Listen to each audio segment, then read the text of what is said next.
ओम शांति।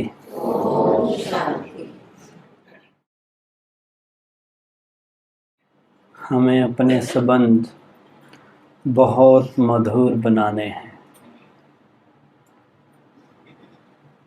क्योंकि जीवन में जब हम आते हैं तो जीवन की इस यात्रा में हमारा जीवन संबंधों के आसपास घूमता है।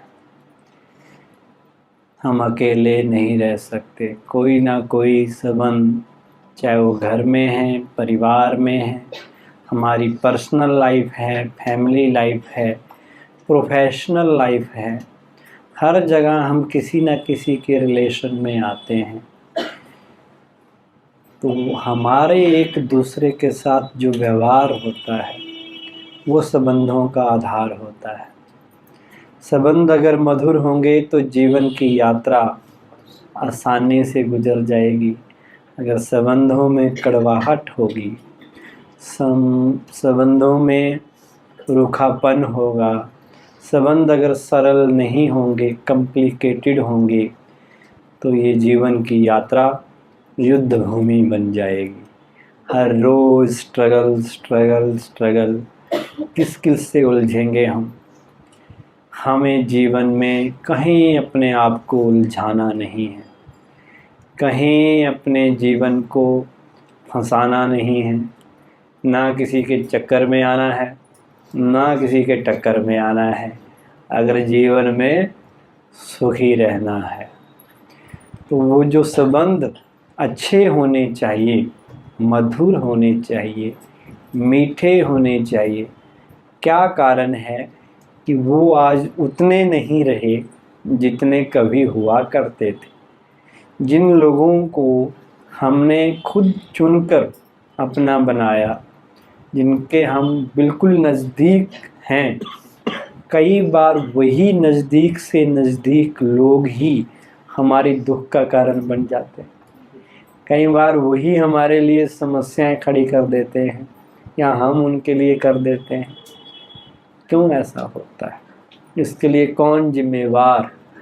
जिन लोगों से आप सबसे ज़्यादा प्यार करते हैं, जिनसे आप बहुत नज़दीक में हैं, वही आपके दुख का कारण क्यों बन जाते हैं?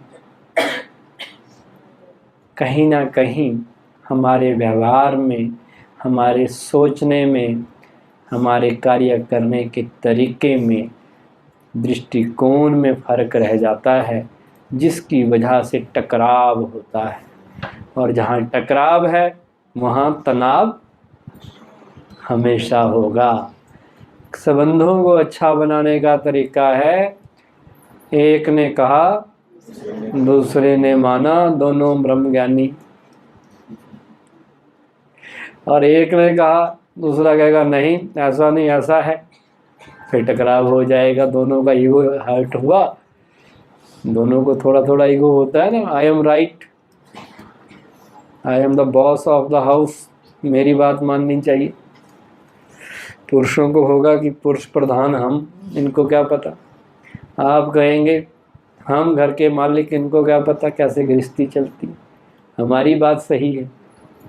अब कौन सही है कौन नहीं वो तो बाद में पता चले, लेकिन पहले तो ये है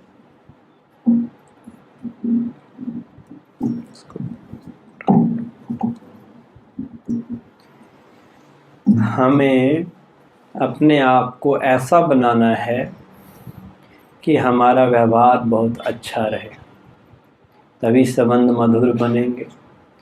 वैसे कौन कौन सी ऐसी बातें हैं जिनके कारण कड़वाहट आ जाती है, कॉम्प्लिकेशंस आ जाती हैं, प्रॉब्लम्स क्रिएट हो जाती हैं, और उसके जिम्मेवार हम या दूसरा? जो कुछ हमारे साथ अच्छा या बुरा हो रहा है, हमारी एक गलत मान्यता है। हम एक बात मान के बैठ गए हैं कि उसका जिम्मेवार दूसरा व्यक्ति है, दूसरे लोग हैं, या कोई परिस्थिति, सर्कमस्टांस, कोई ना कोई इवेंट, सिचुएशन उसके जिम्मेवार है। और जब तक हमें मानते रहेंगे कि बाहर इसका कंट्रोल है, बाहर कि चीज़ से मेरा अच्छा या बुरा हो रहा है, मैं अच्छा या ख़राब इसलिए फील कर रहा हूँ, उसका जिम्मेवार कोई और है, तब तक दूसरा व्यक्ति हमें कंट्रोल करता रहेगा। तब तक हमारे जीवन का रिमोट कंट्रोल उसके हाथ में होगा। वो अच्छा व्यवहार करेगा तो हम खुश, उसने थोड़ा सा ऊपर नीचे किया, हमारे से बात ही नहीं की, तो हम उदास। इसका मतलब हमारा रिमोट कंट्रोल किसके हाथ में था? दूसरे के हाथ में। और राजयोग क्या कहता है? हमें अपना राजा खुद बनना है, हमें अपना रिमोट किसी को भी नहीं देना है। दूसरे हमें नचाएं तो गुलामी है ना। दूसरे हमारी तारीफ करें हम खुश, दूसरे कहें तेरे जैसा निकम्मा कोई नहीं, हम उदास। तो ये तो गुलामी वाली जीवन है। हमें खुद पता है हम कितने का यूजफुल है, दूसरा कौन होता है हमारा डिसाइड करने वाला? हम दूसरे के आधार पे अपना खुशी या उदासी क्यों डिपेंडेंट करें? आज हमने अपनी हैप्पीनेस दूसरों के ऊपर डिपेंडेंट कर दी है। ऐसा होगा, वो ऐसे बात करेगा तो मैं खुश रहूँगा। अगर उसके लेफ्ट या राइट थोड़ा सा भी किनारा हुआ तो मेरी खुशी गायब। ये अधीनता है। अब हमें अधीनता छोड़ अधिकारी बनना है। बनेंगे अधिकारी, कोई हमें नचाए नहीं, हम अपने जीवन के मालिक खुद हैं। दूसरों के ऊपर अपनी खुशी को डिपेंडेंट नहीं करना है। Happiness is my own creation, I am responsible for my happiness, no one else. कोई रिस्पॉन्सिबल नहीं, I am the creator of my happiness, I have to take responsibility of it. अगर मैं दुखी हूँ तो इसका मतलब ये नहीं है कि मेरे संबंधी ठीक नहीं है। दुख का कारण मेरे अपने थॉट्स हैं, मैं खुद दुख क्रिएट कर रहा हूँ। कोई व्यक्ति मुझे अपसेट नहीं कर सकता, कोई व्यक्ति मुझे डिस्टर्ब नहीं कर सकता, कोई सिचुएशन मेरे मन को हिला नहीं सकती। मैं खुद हिलाता हूँ, खुद अलाउ करता हूँ उस सिचुएशन को अपने ऊपर हावी होने के लिए। मेरा मन इतना कमज़ोर हो गया है कि कोई सिचुएशन जब ऊपर नीचे होती है मैं तुरंत नेगेटिव सोचना शुरू कर देता हूँ, और नेगेटिव सोचता हूँ तो क्या होता है? तो नेगेटिव फीलिंग आएगी। आप नेगेटिव सोचो, ऐसा क्यों हो गया, मेरे साथ सब ऐसा करते हैं, कोई मुझे प्यार नहीं करता, कोई मेरी तरफ देखता नहीं, पता नहीं क्या बात है, तो आप उदास हो जाएंगे। और अगर आप पॉजिटिव सोचेंगे तो आप एंजॉय करेंगे। तो आप अपने मालिक खुद हैं, आपने अपनी खुशी दूसरों के चरणों में नहीं डालनी है। दूसरे आपको कंट्रोल करें नहीं, आप खुद अपने मालिक बने। जब आप डिस्टर्ब होंगे तो रिलेशन खराब होंगे। एक डिस्टर्ब व्यक्ति दूसरे को भी डिस्टर्ब करेगा।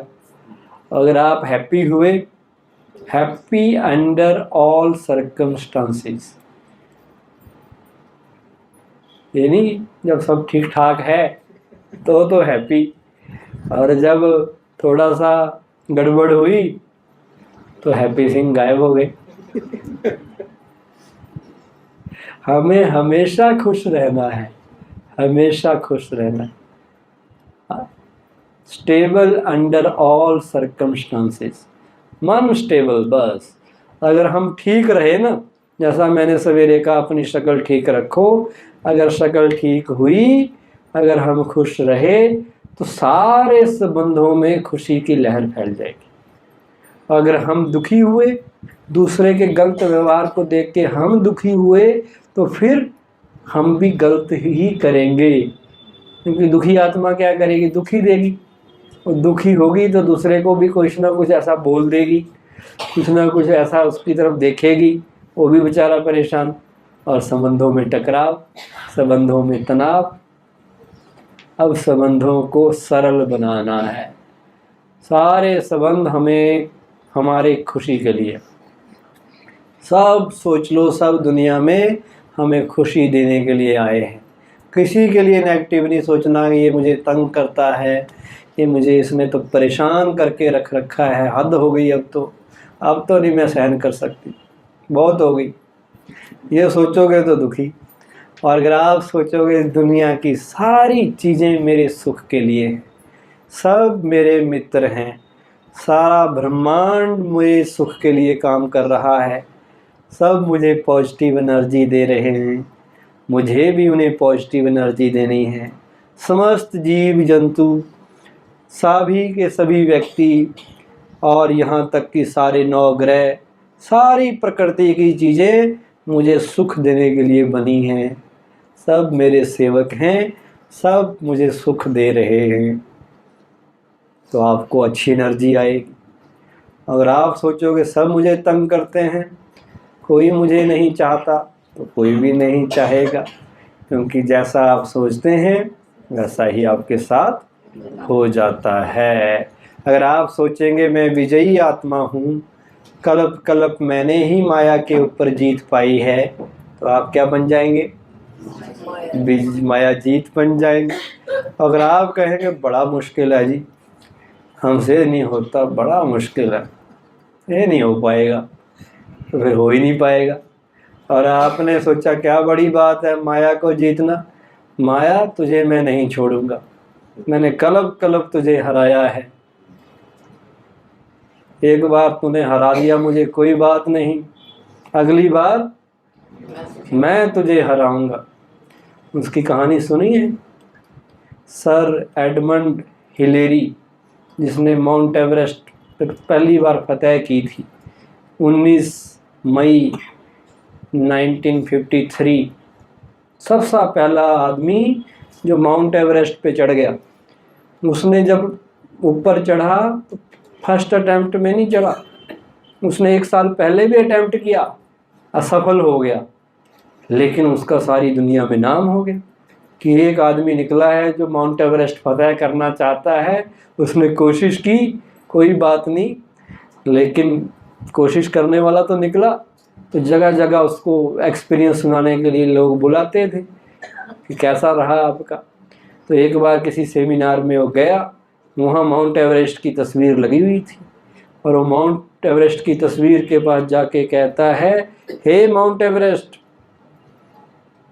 पहली बार तुमने मुझे हरा दिया, लेकिन अगली बार मैं तुम्हें हराऊंगा, क्योंकि तुम उतनी ही हो जितनी हो तुम्हारी हाइट, और मैं still growing in my spirit, मैं अभी भी अपनी उमंग, अपना जोश मेरा हर दिन बढ़ रहा है, तुम तो उतनी ही हो जितनी तुम्हारी हाइट है। अगली बार उसने कोशिश की और उसने माउंट एवरेस्ट के ऊपर चढ़ गया। उससे पूछा क्या चैलेंज थी आपकी, सबसे बड़ी चैलेंज क्या थी आपकी जब आप ऊपर गए?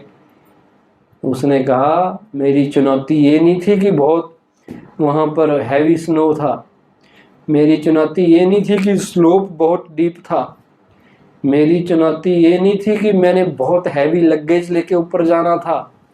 सबसे बड़ी चुनौती, चैलेंज जो मेरे आगे थी वो यही थी, to convince my self yes I can do it. अपने आप को ये कन्विंस करना कि तू चढ़ सकता है, यही हमारे आगे चुनौती है। अपने आप को कन्विंस करो, yes I can do it, मैंने कल्प कल्प माया के ऊपर जीत पाई है, मैं दोबारा माया के ऊपर जीत पाकर रहूँगा। मैं नहीं पाऊँगा तो और कौन पाएगा? I am selected by God himself. बाबा ने मुझे अपना बनाया है, हर रोज़ मुझे मेरे अस्त्र शस्त्र पहने कर रहा है, हर रोज़ मेरे अंदर शक्ति भर रहा है, मुझे युद्ध के लिए तैयार कर रहा है। अर्जुन को किया था ना युद्ध के लिए तैयार, वो डर गया, कहता इनको मारना है, ये तो मेरे अपने हैं। अर्जुन को गीता ज्ञान, श्री कृष्ण जी को गीता ज्ञान सुनाना पड़ा। हमें भी कई बार मोह पैदा हो जाता बुराइयों से। ये सारी काम, क्रोध, लोभ, मोह, अहंकार आधा कल्प के हमारे संबंधी हैं सारे, कोई चाचे, कोई काके, कोई मामे। हम कहते हैं इनको मारना है, अरे ये तो हमारा बड़ा पुराना दोस्त है गुस्सा, इसके कारण हमने कितनों को डराया, बड़े काम आता है, और आप कहते हैं इसको मारो। लेकिन बाबा फिर हमें मुरली में हर रोज गीता ज्ञान सुना के तैयार करता है, ये तो मरे पड़े हैं, ये सारे विकार मरे पड़े हैं, हमने बस निमित्त बनना है अब इनको खत्म करने के। हमारी विजय हुई पड़ी है, निश्चित है, तो जीत जाएंगे। अपने आप को कन्विंस करना मैं कर सकता हूँ, जब भाई ब्रह्मा बाबा कर सकता है, ये बुजुर्ग बाबा कहता था मैं बुजुर्ग तुम नौजवान, मैं माया को जीत सकता हूँ, तो तुम नहीं जीत सकते। तो बाबा से इंस्पायर होना है, बाबा से प्रेरणा लेनी है। ऐसा तो नहीं, कहीं कहते कौन बना है जी अभी तक, कौन बना है, सब कहने की बातें होती हैं, बना कोई नहीं। जैसे कोई हॉस्पिटल में हो ना, 2-4 साल से वहीं एडमिट हो, उसको सारे क्या दिखते हैं, सारे उसको रोगी नज़र आते हैं। सारी दुनिया बीमार है, खुद बीमार, दुनिया बीमारी नज़र आती है, कोई उसको नज़र आता है नहीं। अच्छा, ऐसे जो बीमार होता है ना ज्ञान योग में, पुरुषार्थ में, वो कहता सब ऐसे ही है, देख लिया जी, सबको देख लिया, कोई नहीं बना अभी तक संपन्न। फिर देखा गया है तो पता ही है सबको, बना ही नहीं, बना ही बाबा है, मम्मा बाबा के अलावा कोई बना ही नहीं है, तो पहले पता है, बाकी तो बन रहे हैं ना।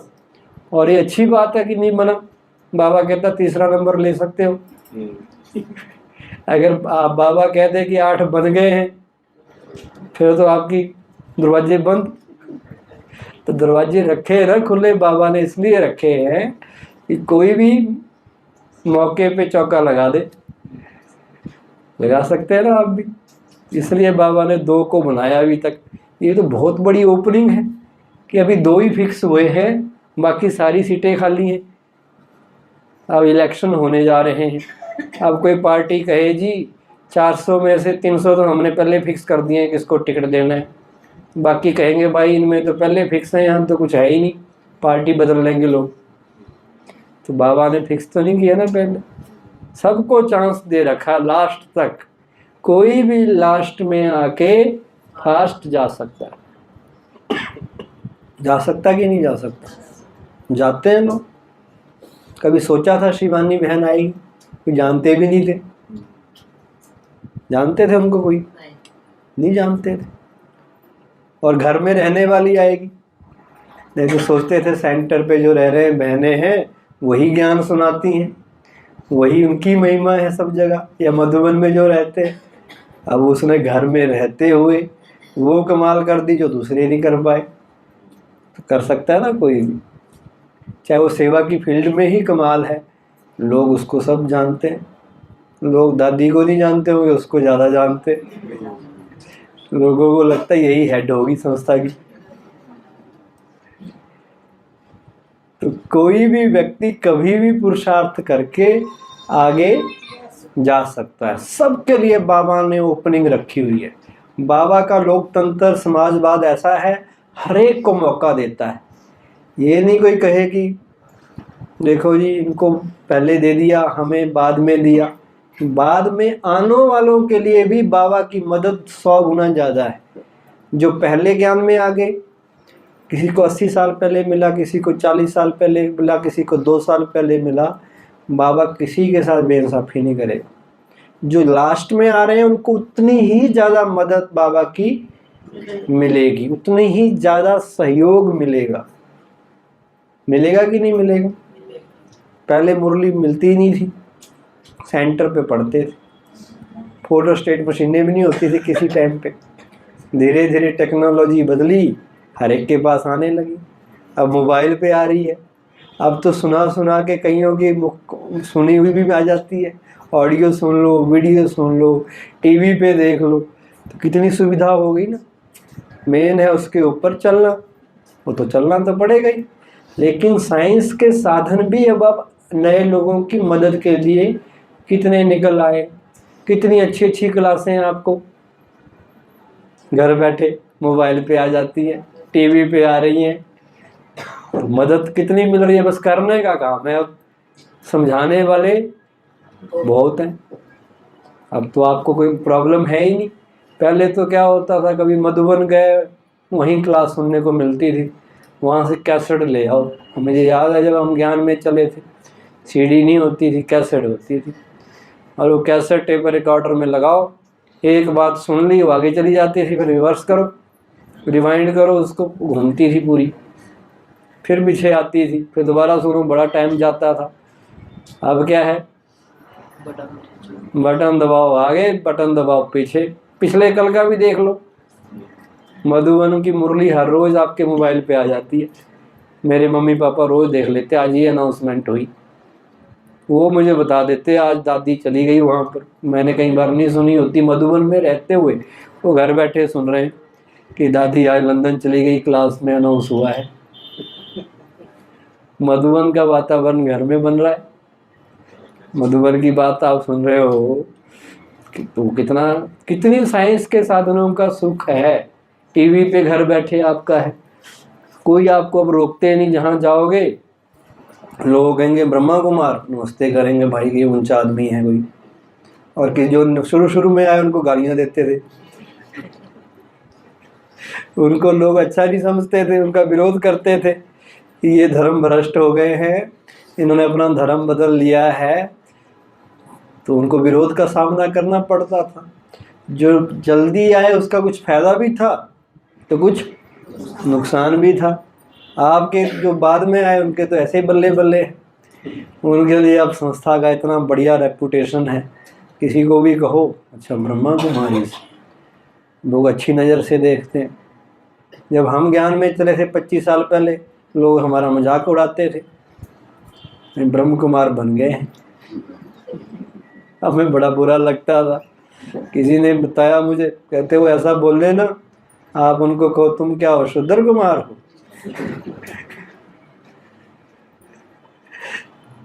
तो लोग एक दूसरे को हंसते थे।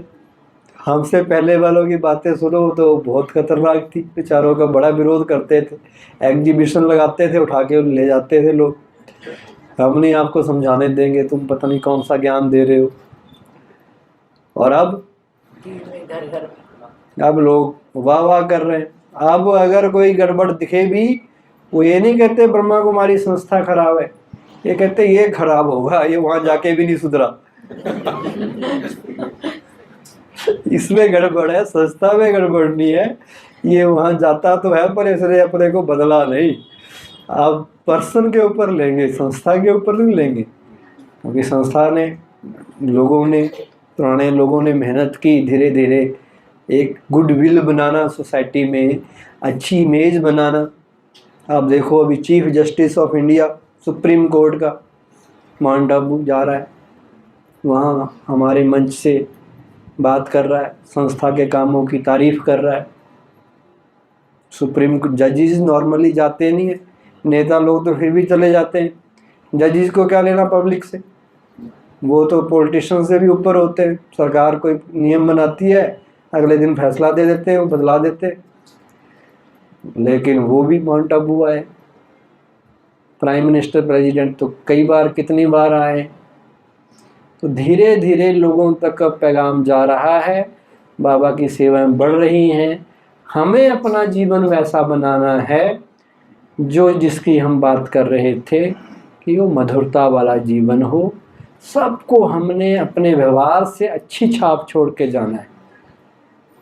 वो कहते ऐसा व्यवहार करो, कहीं लाइन लिखी हुई थी कि जहाँ पर आप रहें सब आपसे प्यार करें। संबंधों के लिए बड़ी अच्छी बात है, जहाँ पर आप रहें सब आपसे प्यार करें, जहाँ से आप चलें वहाँ क्या करें। एक था प्यार, एक था इंतजार, जहाँ आप पहुँचने वाले हों वहाँ आप सब आपका इंतजार करें, और जहाँ आप रहें वहाँ पर आपसे सभी प्यार करें। एक तीसरा था, वो याद नहीं आ रहा अभी। एक इंतजाम था हाँ, जहाँ से आप चले वहाँ पर सब आपको याद करें। जहाँ पहुँचने वाले हों वहाँ इंतजार करें, और जहाँ आप रहें वहाँ सब आपसे प्यार करें। किसी शायर ने कहा, मैंने नहीं कहा, लेकिन है अच्छी बात। अच्छी बात तो जीवन में अपनानी चाहिए ना। अच्छी बात कहीं से भी सीखने को मिल जाए उसको गांठ बांध लेना चाहिए। ये 3 लाइनें ऐसी हैं जो आपके संबंधों को अच्छा बनाएंगी, कि ऐसा जीवन जियो कि लोग कहें कि इनसे मिलके बड़ी खुशी हुई, इनके साथ जो टाइम गुजारा वो जीवन का सबसे अच्छा पल थे। ऐसा फील होता है हमारे से लोगों को। ये होता है कि जाए तो पीछा छूटा। कई बार हम ज्ञान दूसरों को इतना सुनाने लग जाते हैं, लोग इरिटेट हो जाते हैं। ज्ञान भी इतना नहीं सुनाना है, आदमी देख के सुनाना है, तरीके से सुनाना है। सुनना चाहता है तो सुनाना है, और सुनना भी चाहता है तब भी ज़्यादा नहीं सुनाना है। अपनी वैल्यू बना के रखनी है। आपको 15 मिनट के लिए कहा, 10 मिनट में सुना के ख़त्म करना है। आपको कहा 15 मिनट और आप 1 घंटा माइक नहीं छोड़ रहे, वो कहेगा भैया बात तो तुम्हारी सही है पर नींद आ रही है घर भी जाना है, बड़े काम है। अपनी वैल्यू खुद बनानी पड़ती है। घर में भी ऐसा ही है। योगी मतलब जिसका मन पे कंट्रोल, जिसका बोल के ऊपर कंट्रोल। जो कुछ हम बोले फिल्टर लगा के बोले। फिल्टर नहीं लगाएंगे ना, जो मन में आया बोल दिया, गड़बड़ हो जाएगी। कई कहते हैं हम दिल के सच्चे हैं, मन की बात बाहर निकाल देते हैं। अब मन में तो बहुत कुछ आ रहा है, हर चीज़ निकाल दोगे फिर गड़बड़ हो जाएगी।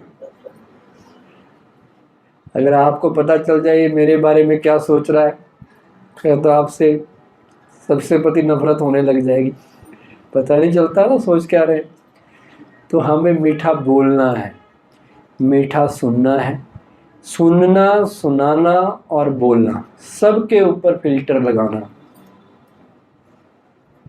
वही सुनना है जो ज़रूरत है, वही सुनाना है जिसमें दूसरे का फायदा हो। सतयुग में सतयुग आने के लिए जो चीज़ है ना वो करनी है। जिससे सतयुग से कलयुग की तरफ जाए वो चीज़ बोलनी ही नहीं है। अगर बोलेंगे तो फंस जाएंगे। इसलिए कम बोलो, धीरे बोलो, सॉफ्ट, स्वीट, और तीसरा क्या है, शॉर्ट। कम, मीठा और धीरे बोलो।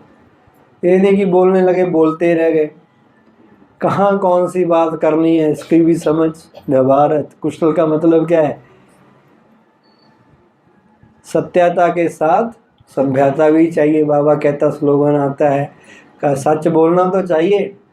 आपको पता है सच बोलते हैं, राम नाम सत्य है, सत्य बोलते हैं ना, पर कहाँ बोलना है। हर जगह बोलोगे गड़बड़ हो जाएगी। किसी की शादी के मंडप पे गए और वहाँ ग्रीटिंग करते करते और उसको समझाए, भाई एक बात याद रखना जीवन में कि राम नाम सत्य है।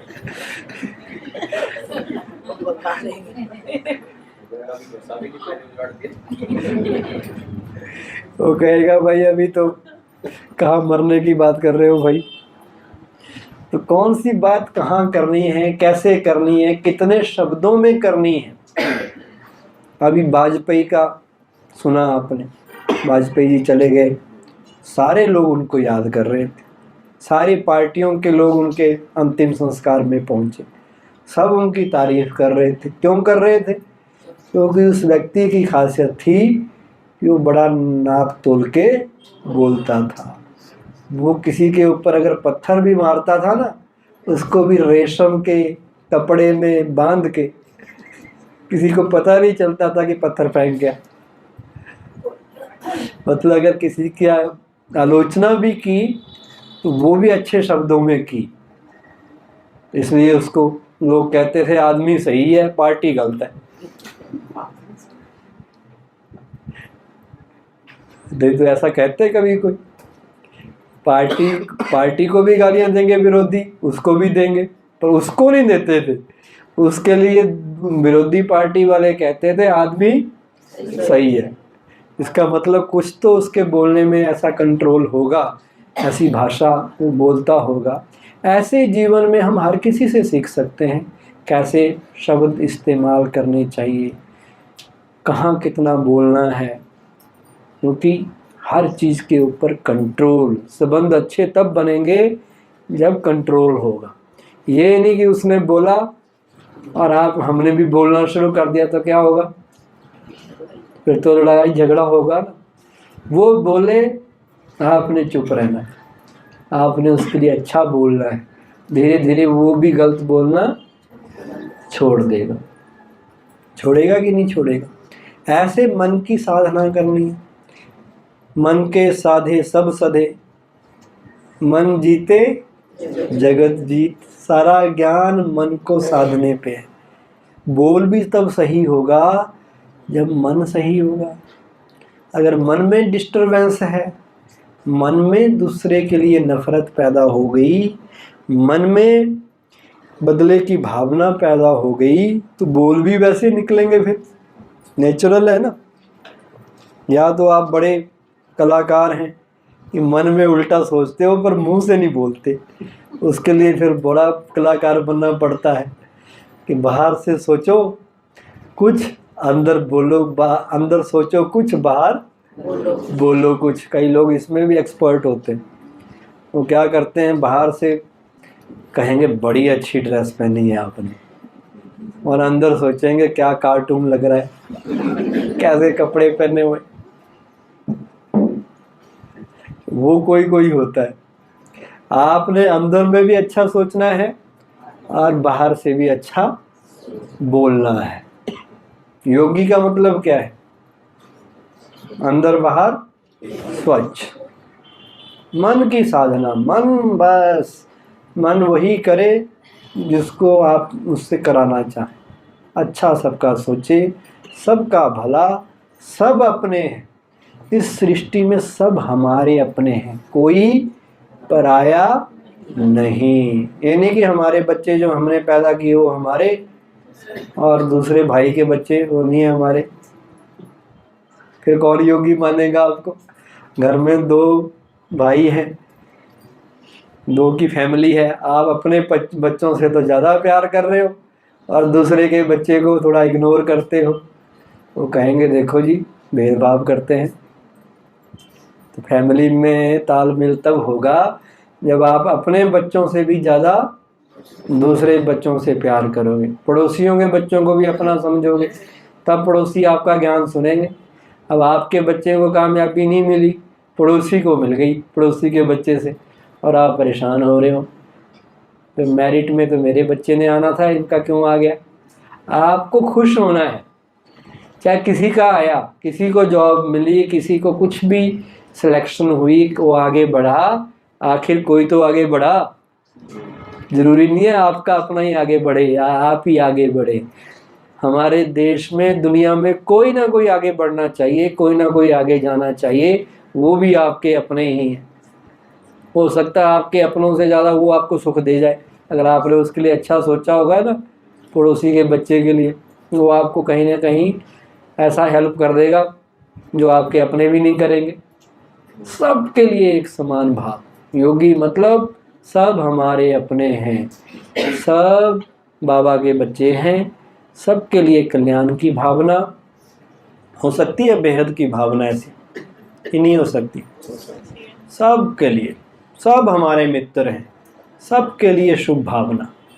कई बेचारे ग्रहों को दोष दे जाते हैं।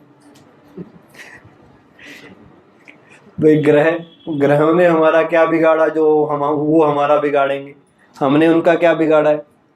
जब हमने उनका कुछ नहीं बिगाड़ा, वो बेचारे ऊपर घूम रहे हैं, हमें लग रहा है उन्होंने हमारे ऊपर ग्रह बैठ गए हैं।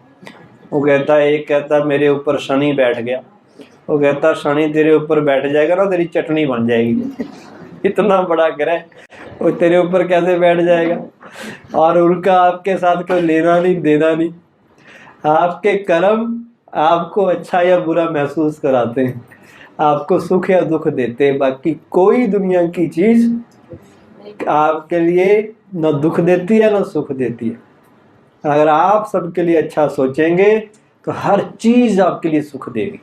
आपने सबके लिए कल्याण की भावना, सारे ग्रह मेरे मित्र हैं, कोई बैठेगा ही नहीं। फिर सबके लिए सोचना है। जितना भी समय है, कई कहते हैं ये घड़ी बड़ी शुभ मुहूर्त है। कोई मुझे कह रहा था आजकल नवरात्रे हैं, आजकल ये काम शुरू कर दो। मैं क्या, ब्रह्मा कुमार का मतलब क्या है? हमारे लिए तो हर घड़ी शुभ ही शुभ है। हमारा अशुभ लिखा ही नहीं है कहीं। अशुभ होगा हमारे दुश्मनों का, हमारा क्यों? हमारे दुश्मन भी कोई नहीं है वैसे तो। हमारा तो दुश्मनों का भी शुभ और हमारा भी शुभ। और हमें तो बाबा ने वरदान दे रखा है तुम्हारा बच्चा कल्याण ही होगा। और क्या चाहिए? हमारे लिए हर घड़ी अच्छी है, हमारे लिए हर दिशा अच्छी है, हमारे लिए हर चीज कल्याणकारी है। केवल अपनी सोच को अच्छा बनाना है। सोच अच्छी तो सब अच्छा, सोच खराब, मन में वहम डाल दिया, मतलब क्या हुआ? सोच खराब हो गई। बाबा के ऊपर निश्चय कम हो गया, अब दूसरी चीजों के ऊपर निश्चय कर रहे हैं। ये पहन लो, कोई माला डाल लो, कपड़े बदलवा देते हैं कई लोग। ये कलर के कपड़े पहनो भाई, तेरा भला ही भला होगा। भला तो तब होगा जब अच्छे कर्म करेगा। काले तो हमारे कर्म हैं, काले कर्म हैं तो कुछ पहन लो, कुछ अच्छा नहीं होगा। और कर्म अच्छे हैं, कुछ करने की जरूरत नहीं है, बस बाबा से डायरेक्ट कनेक्शन। बाबा तो कहता बैठने की भी, एक पोजीशन में बैठने की भी जरूरत नहीं है। बाबा कहता आराम से मेरे को याद करो, लेट के भी कर सकते हो, चलते चलते भी याद कर सकते हो। कितना सिंपल मारा गया। दुनिया में तो लोग हट करके बैठाते थे, ऐसे बैठो, ऐसे करो, माला जपो। कई लोग, कई भाई बहन बहुत अच्छा भी कर रहे होते हैं, फिर भी उनके जीवन में कुछ ना कुछ दुख या गलत हो रहा होता है। इसमें क्या हो सोचे? कई बार हम अच्छा कर रहे हैं लेकिन गलत हो रहा है, बहन जी कह रहे हैं, फिर भी कोई ना कोई समस्या आ रही है। तो समस्या क्यों आ रही है? सबसे पहले तो ये सोचना पड़ेगा ना। उसका कारण है कि पिछले हिसाब किताब जो किया है, जो बीज बोया है, उसकी फसल काटनी पड़ेगी। ठीक है, अब उससे बचने का तरीका क्या है? जो हिसाब किताब बने हैं, बन जाते हैं, पिछले जन्मों में बने, जाने अनजाने में बने। योग के अलावा कोई तरीका नहीं है। केवल योग और उन लोगों के लिए शुभ भावना, जहाँ से समस्या आ रही है उनके लिए अच्छी सोच। चाहे वो कितना भी नेगेटिव आपके ऊपर इफेक्ट डाले, आपने अपनी सोच नहीं हिलने देनी, तो वो हिसाब किताब धीरे धीरे खत्म हो जाएगा। और दूसरा है बाबा से शक्ति लेके अपने आप को इतना ताकतवर बनाना कि वो हिसाब किताब आपको नजर ही ना आए, बिल्कुल छोटा हो जाए। बात वही है, ये छोटा सा गिलास है, आपने बड़ा ड्रम बन जाओ, गिलास क्या कर लेगा आपका? आप अपने आप को बड़ा बना लो, वो बात जो छोटी सी थी दब जाएगी, और आप खुद ही गिलास के मुकाबले में उतने बराबर रहोगे तो फिर तो फीलिंग में आएंगे। अपने आप को बड़ा उठा लेना है, अपने सोच को बड़ा बना लेना है, और बाबा की शक्ति का इस्तेमाल करना है। बाबा इसी के लिए तो आया है, हमारी मदद नहीं करेगा तो और कौन करेगा? आप बाबा के ऊपर निश्चय रखो, कितनी भी बड़ी समस्या परेशानी आ जाए, बाबा हमारे साथ है, डरने की कोई बात नहीं है। वो बैठा है, मदद करेगा, 100% गारंटी है। केवल बाबा से लेनी है शक्ति, बाकी किसी चीज से शक्ति लेने की टाइम कलयुग में था। कलयुग में करते रहो, आप गुरु बना लो, किसी के पीछे लग जाओ, माला जप लो, तीर्थ कर लो, यात्राएं कर लो, यज्ञ कर लो, कुछ करो। कलयुग में करते थे, पर संगम युग में अब क्या करना है? अब तो डायरेक्ट मिल गया ना वो, अब वो डायरेक्ट आपकी जान पहचान उससे हो गई, और क्या चाहिए।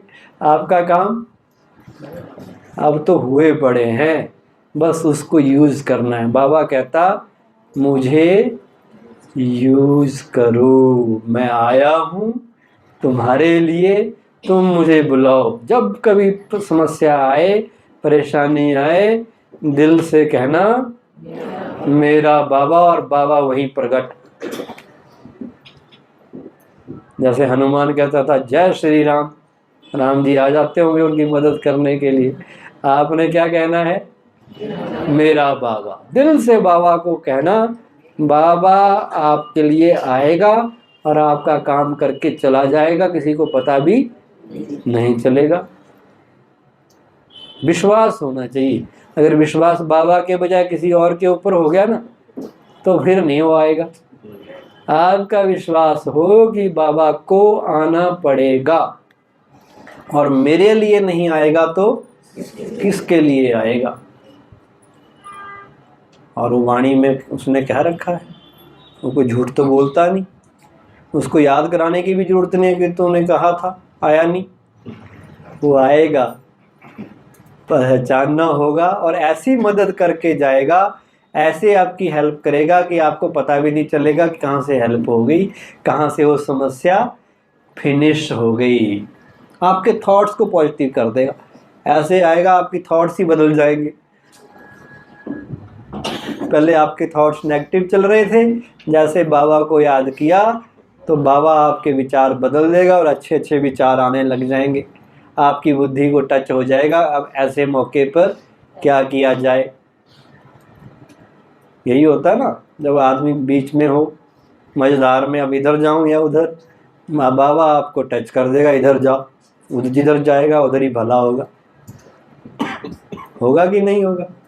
अब सुनामी आने वाली है, आप समुद्र की तरफ जा रहे हो, लेकिन जब बाबा की याद में होगा उसको टच हो जाएगा, कुछ गड़बड़ है भाई, उधर चला जा दूसरी तरफ।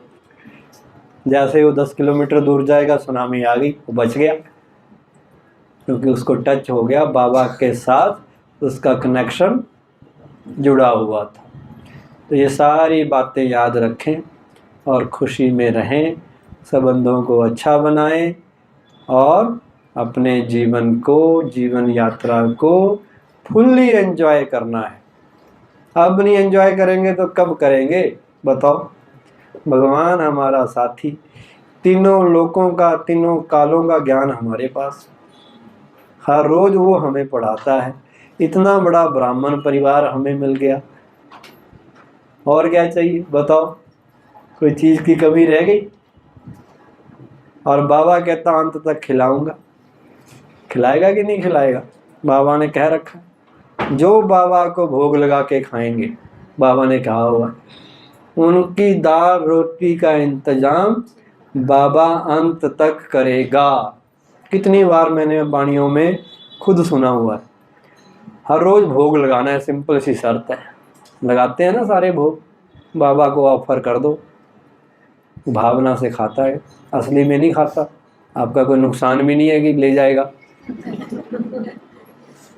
आपने बस उसके आगे रख देना है, थाली वहीं रहेगी आपकी, गायब नहीं होगा कुछ, खाना आपने ही एंड में, बस उसको याद करके उसको एक बार दे देना है मन ही मन, क्योंकि दिया हुआ किसका है, उसी का दिया हुआ, उसी को अर्पण करना है।